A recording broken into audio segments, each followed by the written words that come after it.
Hey guys, welcome back to the Hez Project. I'm John Dortolaza, and I'm here today to talk about Invincible. It's a brand new animated show on Prime Video, and I didn't intend on making videos for this because, quite frankly, I wasn't really in tune with the show and like what was going on until I figured out, oh, they dropped the first 3 episodes on the first week, similar to how they did with The Boys, and now we're already halfway through the season, and I'm like, oh wow, all right, I should jump on this because it looks kind of entertaining, and it was. I really did enjoy these first 4 episodes of Invincible. They're really awesome. Like, the animation is incredible. So enough blabbing around, let's talk about the first 4 episodes of Invincible. Invincible is voiced by Stephen Ewan, who plays Glenn in The Walking Dead, and I think he's a really good actor, and he's a really great voice actor as well. Everyone has really great voices in this show, and that's the best thing about it. If you don't have like great dynamic voices, then an animated show, an animated project is just gonna fall flat if you don't have an animated style to your voice, if you can't adapt it.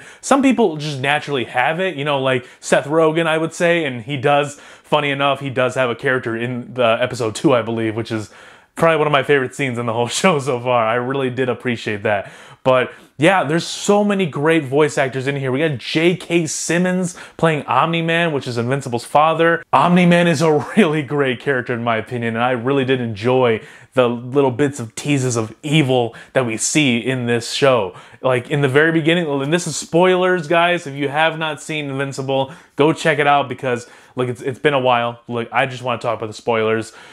Omni-Man murders the out of his buddies. Like, he just wrecks this B-rate Justice League team. It's insane. Like, I was not expecting that whatsoever because the first episode ends, you get the credits, I'm like, alright, yeah, that was a pretty decent episode. Yeah, it might pick up afterwards in this episode 2 or 3. And then, oh, it just cuts back to something, and you see all the heroes of this fake Justice League, they're getting calls to go back to the base, and once they all meet up back at the base, they're like, who sent the distress call? And then they see Omni-Man in the background. He's like staring at them all very menacingly. And then he just starts to attack them. And it's the most brutal decimation I've ever seen in animation. Like, it's insane. This dude, Omni-Man, is straight up chopping heads off with his hand like this. Like, it is insane. Like, I thought Homelander from The Boys was going to be as evil of a Superman as we're ever gonna see in a show, in a popular show, but no. We have not seen such a sadistic and brutal side of Homelander yet.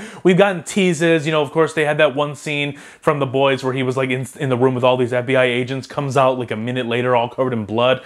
That was about as close as we got, but no, this show did not do that. They straight up showed you all of the gore, all the spines being ripped out, all the guts being poured out, everything, dude. It was...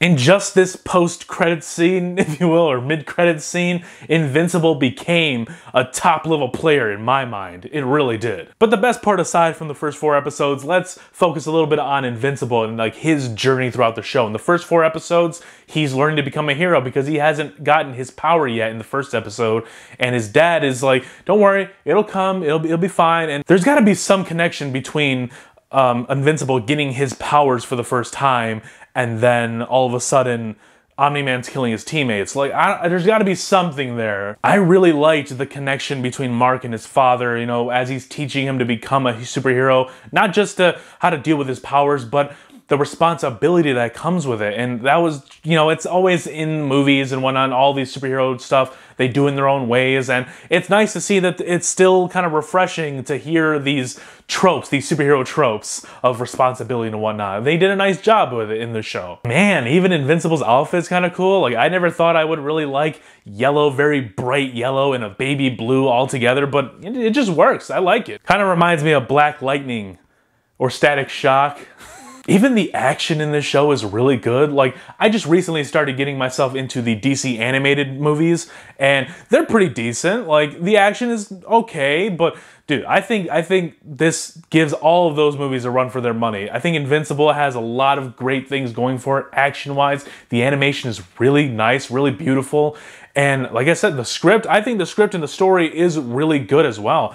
Like, I like where they're going. They're teasing kind of a darker future, like where they're going with this, where Omni-Man is coming from with what he did to his teammates in the end of the first episode. Like, oh Lord, But I gotta watch that again because that was really brutal. I should expect things along the lines of that ending because this is Robert Kirkman who is behind the Walking Dead series. So yeah, I love me some gore, so sign me up, Robert Kirkman. I cannot wait to watch the next 4 episodes. I want to see where these characters go, and I want to see Mark's journeys. I want to see when he finds out that Omni-Man did this to the rest of the league. Like, dude, when he finds that out, it's gonna crush him, and it's gonna be that awesome dynamic that I always love to see of like the mentor kind of becoming the villain and the hero struggling with, oh, I have to like do a complete 180 and go against this mentor of mine that I've looked up to this whole time. Like, dude, that's gonna be a heartbreaking scene when we find that out, or a heartbreaking episode. Oh man, I'm already feeling for Mark. I'm already feeling for Invincible because Omni-Man's a dick, man, but you gotta love him. You gotta love him because of J.K. Simmons. He's a really good actor and his voice is just so good. So anyways, guys, let me know down below, have you gotten a chance to check out the Invincible animated show? It's on Prime Video. If you got Amazon Prime, you got Prime Video. So I highly recommend checking it out, especially if you're into superhero stuff, animated stuff. It's a perfect blend of it all. So leave a like, subscribe to the channel if you're new, and be sure to stick around, guys. I got a bunch of content coming this week, and you might want to stick around because there's always more to come.